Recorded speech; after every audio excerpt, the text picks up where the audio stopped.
The last few years have been full of corruption. The corruption of institutions, the corruption of language, and the corruption of our pop culture. It's clearly driven by a tiny fraction of the population. The greatest effort is to silence free expression. Your opinion is not valid if you don't think properly. This is the root of subversion. Today, we will talk about one clearly corrupt entity, in my opinion, within pop culture. Rotten Tomatoes. Ladies and gentlemen, hiss and foes, welcome to the Culture Casino.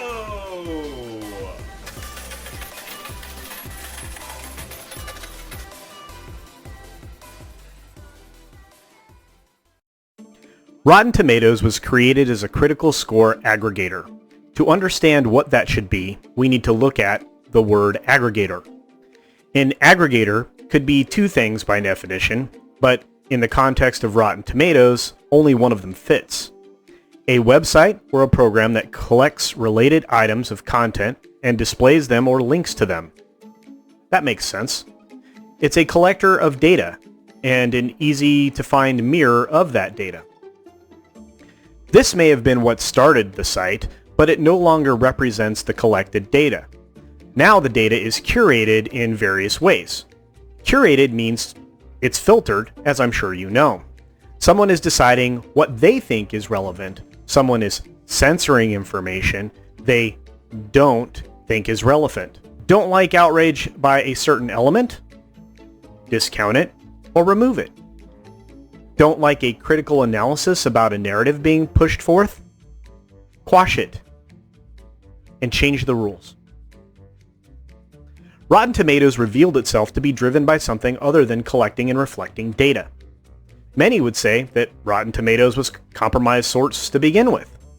After all, they ran trailers for movies and television on their site.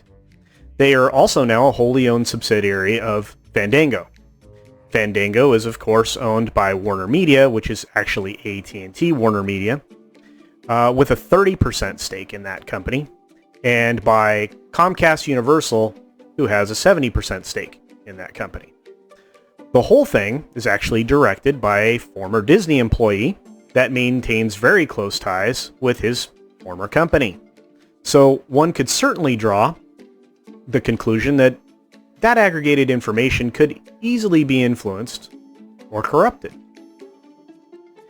Then we enter into the MCU in 2019.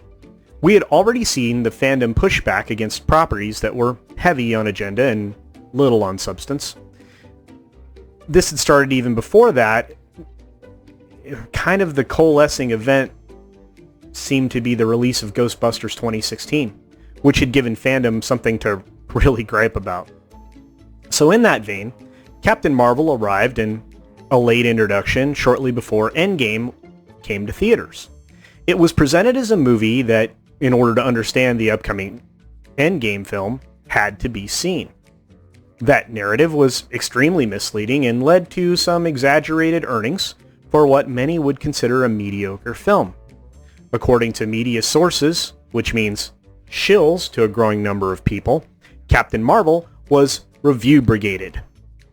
This claim has been applied to many underperforming properties in television and movies previously, so Rotten Tomatoes went back to the drawing board on their aggregation and curation system, and this led down a path of further censorship and filtering, if you prefer that word.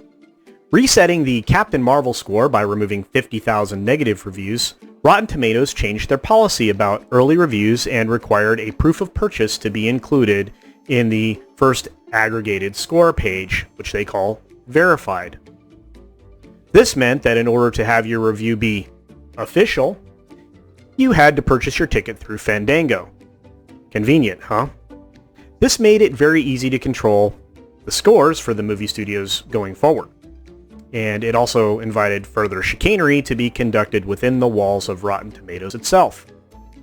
As a studio, you just need to buy enough tickets to a theater presentation of a movie from Fandango, and bought in the reviews as needed to hold the score artificially high. The clearest example of this recently is when Disney Lucasfilm released The Rise of Skywalker. Somewhere around the 9,000 review mark, the score was automatically locked in at 86%, with only short-term variations of a percentage point here and there for very small fractions of time. This continued on until this very day. As of the time of this recording, right now, the category you're presented with first is verified audience score.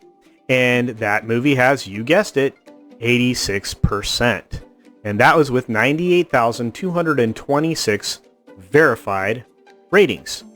Of course, with the non-verified ratings included, the numbers are presented much differently. 77% of the audience, which totals 183,131, thought that this number was good. Hey Culture, you say? That still seems like an alright score to me. If I were in school, that's going to be a solid C. Well, fellow critical thinker, when you filtered and obviously fixed the verified score, it also radically affects the overall score, since the dissenting opinions of the other 50% of people who reviewed the movie are added into those false ratings. In my opinion, there should be a federal investigation into Fandango and Rotten Tomatoes for things like this. If not outright fraud is being committed, then a breach of good corporate citizenry should be exposed for all to see. At the very least, everyone should consider whether utilizing Fandango or Rotten Tomatoes is in their best interest. Many years ago, this story and the research would be conducted by an investigative journalist and exposed to the authorities for them to pursue. Alas, this is no longer the case, as the media conglomerates themselves will shill and protect each other from any bad knocks that they would normally and readily deserve. Now that we have YouTube and similar creators that go out and research and report on obvious dubious practices, these creators are being suppressed in favor of corrupted authoritative news sources that never actually report a substantial story. Supporting the creators that you enjoy is imperative at this time, as this platform and many others like it no longer promote their content in favor of the mainstream media that everyone fled to get away from in the first place.